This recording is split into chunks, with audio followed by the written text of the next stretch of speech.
முக்கியமான விஷயம் என்னன்னா, சென்ட்ரல் வாட்டர் கமிஷன், மத்திய நீர்வள ஆணையம் 2018 ஆண்டு தேதியிட்ட 2018 ஆண்டு 22/11 தேதியிட்ட கடிதம் மூலமாக கர்நாடக அரசுக்கு சில முக்கியமான நிபந்தனைகளை அறிவிச்சிருக்கிறாங்க. முதலாவது கண்டிஷன் என்னன்னா, மேகதாது அணை கட்ட மத்திய நீர்வள ஆணையம் நிபந்தனையற்ற அனுமதி எதுவும் கொடுக்கவில்லை.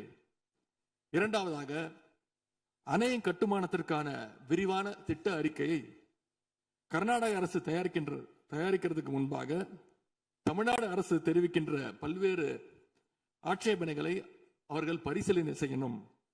மூன்றாவதாக, மத்திய மின்வாரிய ஆணையத்திடமும் சம்பந்தப்பட்ட மாநிலத்தில் இருக்கக்கூடிய மத்திய நீர்வள ஆணைய யூனிட் கிட்டையும் கலந்து ஆலோசனை செய்ய வேண்டும். இது எல்லாத்திற்கும் மேலாக காவிரி வாட்டர் மேனேஜ்மெண்ட் அத்தாரிட்டியுடைய முன் அனுமதியையும் பெறணும் அப்படின்னு அந்த கடிதத்தில் தெளிவாக எழுதியிருக்கிறாங்க. எனவே மாண்புமிகு பேரவைத் தலைவர் அவர்களே, இந்த அரசு இதையெல்லாம் ஒன்றிய அரசு கிட்ட உறுதியாக எடுத்து பேசி காவிரியில நம்முடைய தமிழ்நாட்டுடைய உரிமையை நம்ம அனைவரும் சேர்ந்து நிலைநாட்டிட வேண்டும். இன்னொரு முக்கியமான விஷயத்தையும் இங்கே நான் பதிய வைக்க விரும்புகின்றேன். மேகதாது பிரச்சனை தொடர்பாக கடந்த 13/11/2025 ஆண்டு அன்றைக்கு உச்ச நீதிமன்ற தீர்ப்பு வெளிவந்த பிறகு 4/3/2026 அன்றைக்கு அன்றைய முதலமைச்சரான எங்களுடைய தலைவர் அவருடைய உத்தரவின்படி தமிழ்நாடு நீர்வளத்துறை அரசு செயலாளர் ஒன்றிய ஜல்சக்தி துறை செயலாளருக்கு ஒரு கடிதம் எழுதியிருக்கின்றார்.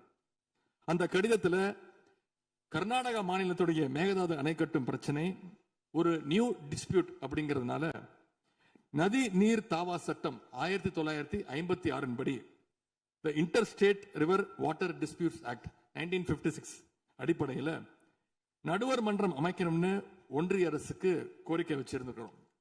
ஆகவே இந்த அரசு இப்ப கொண்டு வந்திருக்கக்கூடிய அந்த தீர்மானத்தில் மேகதாது அணை கட்டுறது தொடர்பாக தமிழ்நாடு அரசு மார்ச் 4 2026 ஆண்டு அன்றைக்கு எழுதின கடிதத்தில் கேட்டுக்கிட்டபடி மாநிலங்களுக்கு இடையிலான நதிநீர் தாவா சட்டம் 1956 பிரிவு 4 கீழே அந்த அடிப்படையில் புதிய நடுவர் மன்றம் அமைக்க வேண்டும் என ஒன்றிய அரசை இப்பேரவை வலியுறுத்துகிறது. அப்படிங்கிறத என்னுடைய பெயரில் கொடுக்கப்பட்டிருக்கக்கூடிய அந்த திருத்தத்தை சேர்க்க வேண்டும் என்று உங்களை நான் கேட்டுக்கொள்கின்றேன்.